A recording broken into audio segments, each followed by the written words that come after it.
যারা চাঁদাবাজি করবে, সন্ত্রাসী করবে, তাদের বিরুদ্ধে আমাদের অভিযান অব্যাহত থাকবে ইনশাআল্লাহ। এই মাদকের কারবারিদের বিরুদ্ধে আমরা গণপ্রতিরোধ গড়ে তুলব ইনশাআল্লাহ। আমরা প্রথমেই আপনাদের কাছে ক্ষমা প্রার্থনা করছি এবং দুঃখ প্রকাশ করছি যে আমরা আপনাদেরকে এখানে একত্রিত হওয়ার জন্য আহ্বান জানিয়েছি এবং আপনারা কষ্ট করে আপনাদের বাসাবাড়ি থেকে, নিজ নিজ ঘর থেকে কষ্ট করে এখানে আসছেন। আমাদের দায়িত্ব ছিল আপনাদের ঘরে ঘরে গিয়ে আমরা পবিত্র রমজানুল মুবারক উপলক্ষে কিছু গিফট এবং একটু উপঢৌকন দেওয়ার ইচ্ছা করেছি। আমাদের দায়িত্ব ছিল আপনাদের ঘরে ঘরে গিয়ে এই গিফট এবং এই উপঢৌকনটা পৌঁছে দেওয়া, কিন্তু আসলে আপনারা বুঝতেই পারেন যে সময় অনেক বেশি লেগে যেত। আমরা মানুষ একজন, আপনাদের প্রত্যেকের ঘরে ঘরে গেলে অনেক সময় লাগতো। সেই হিসাবে আপনাদেরকে আপনাদের কাছাকাছি এক জায়গায় আপনাদেরকে একটু আমরা কষ্ট দিয়ে এখানে জড়ো করেছি। এই জন্য আমি আপনাদের কাছে ক্ষমা প্রার্থনা করছি। আমি আশা করি যে আপনারা আমাদেরকে মাফ করবেন। আমরা আমাদের সাধ্য এবং সামর্থ্যের আলোকে রমাদানুল মুবারক উপলক্ষে আপনাদের জন্য একটু উপহার সামগ্রী তৈরি করেছি। মুসলমানদের মধ্যে এটা অনেক বড় একটা সুন্নত আল্লাহর নবীর, যে মুসলমান পরস্পর একে অপরকে হাদিয়া দিবে, গিফট দিবে, উপহার দিবে। এটার দ্বারা পরস্পরের মধ্যে মহব্বত এবং ভালোবাসার বন্ধন সৃষ্টি হয়, সমাজের মধ্যে শান্তি শৃঙ্খলা তৈরি হয়, সমাজের মধ্যে নানা ধরনের অশান্তি বিশৃঙ্খলা দূর হয়। তো আমি আশা করি যে আজকে আমরা আপনাদের মাঝে কিছু উপহার সামগ্রী ইফতারের জন্য আমরা হাদিয়া দিব।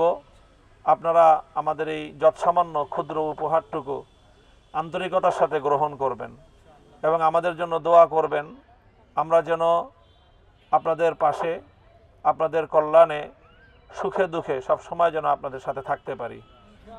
এবং সেই সাথে আমি এই প্রত্যয় ব্যক্ত করতেছি যে আপনারা আমাকে যেই মহাব্বত এবং যেই ভালোবাসা দিয়েছেন, বিশেষ করে বিগত 12ই ফেব্রুয়ারি যে নির্বাচন হয়েছে, সেই নির্বাচনে এলাকার মানুষ আমাকে অভূতপূর্বভাবে সাড়া দিয়েছে, ভোট দিয়েছে এবং এই অঞ্চলের অধিকাংশ মানুষের ভোট আমি পেয়েছি, আপনারা আমাকে দিয়েছেন।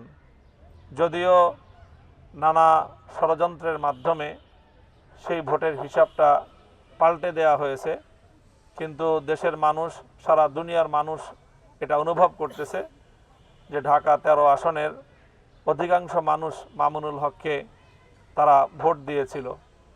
কিন্তু আমরা দুঃখজনকভাবে ষড়যন্ত্রকে মোকাবেলা করতে পারি নাই এবং জনগণের যে ভোট, জনগণের যে রায়, সেটাকে আমরা হেফাজত করতে পারি নাই। এটার জন্য আমরা জনগণের কাছে দুঃখ প্রকাশ করছি এবং সেই সাথে আমি অঙ্গীকার করছি যে আমার এলাকার মানুষ যে আশা নিয়ে আমাকে তারা ভোট দিয়েছিল, তারা চেয়েছিল যে এই এলাকাটা যেন শান্তির প্রিয় হয়। এই এলাকার মায়েরা চেয়েছিলেন তাদের সন্তানদেরকে যেন কেউ আর মাদকের সাথে জড়াতে না পারে। তো আমি এই দুটো জিনিসের বিরুদ্ধে আপনাদের সামনে আবারও আমার অঙ্গীকার পুনর্ব্যক্ত করছি যে এই এলাকায় যারা চাঁদাবাজি করবে, সন্ত্রাসী করবে, তাদের বিরুদ্ধে আমাদের অভিযান অব্যাহত থাকবে ইনশাআল্লাহ। আমরা সামাজিকভাবে ঐক্যবদ্ধভাবে সন্ত্রাস এবং চাঁদাবাজের বিরুদ্ধে আমরা রুখে দাঁড়াবো। যারা চাঁদাবাজি করবে তাদেরকে আমি স্পষ্ট সতর্ক করতে চাই যে আগামী দিনে আমরা চাঁদাবাজদের বিরুদ্ধে গণপ্রতিরোধ গড়ে তুলব। চাঁদাবাজদের তালিকা করে করে আমরা প্রথমে আইন শৃঙ্খলা রক্ষাকারী বাহিনীর সহযোগিতা চাইব। যদি আইন শৃঙ্খলা রক্ষাকারী বাহিনী তাদের দায়িত্ব পালন করতে ব্যর্থ হয়, তাহলে আমরা জনগণ ঐক্যবদ্ধ হয়ে চাঁদাবাজদেরকে রুখে দিব আমরা। 2 নম্বর হলো যে মাদকের যারা ডিলার, যারা মাদকের কারবার করে, যারা মাদকের মাধ্যমে নিজেরা অল্প কিছু মানুষ অবৈধ পথে টাকা উপার্জন করে আর নিজেরা কিছু টাকা উপার্জন করতে গিয়ে আমাদের সন্তানদের জীবন ধ্বংস করে, সেই মাদকের কারবারিদের বিরুদ্ধে আমরা গণপ্রতিরোধ গড়ে তুলব ইনশাআল্লাহ। প্রশাসন অথবা কোনো কেউ এই মাদকের কারবারিদেরকে যদি প্রশ্রয় দেয়, তাহলে আমরা তার মুখোশ জাতির সামনে উন্মোচন করব ইনশাআল্লাহ। তো আমি ইনশাআল্লাহ এই দুইটা বিষয় নিয়ে, এক হলো সন্ত্রাস এবং চাঁদাবাজির বিরুদ্ধে, আর দ্বিতীয় হলো যে মাদকের কারবারির বিরুদ্ধে আমরা জনসচেতনতা এবং গণপ্রতিরোধমূলক কার্যক্রম পরিচালনা করব, সেই বিষয়ে আপনাদের সহযোগিতা আমি চাইব ইনশাআল্লাহ।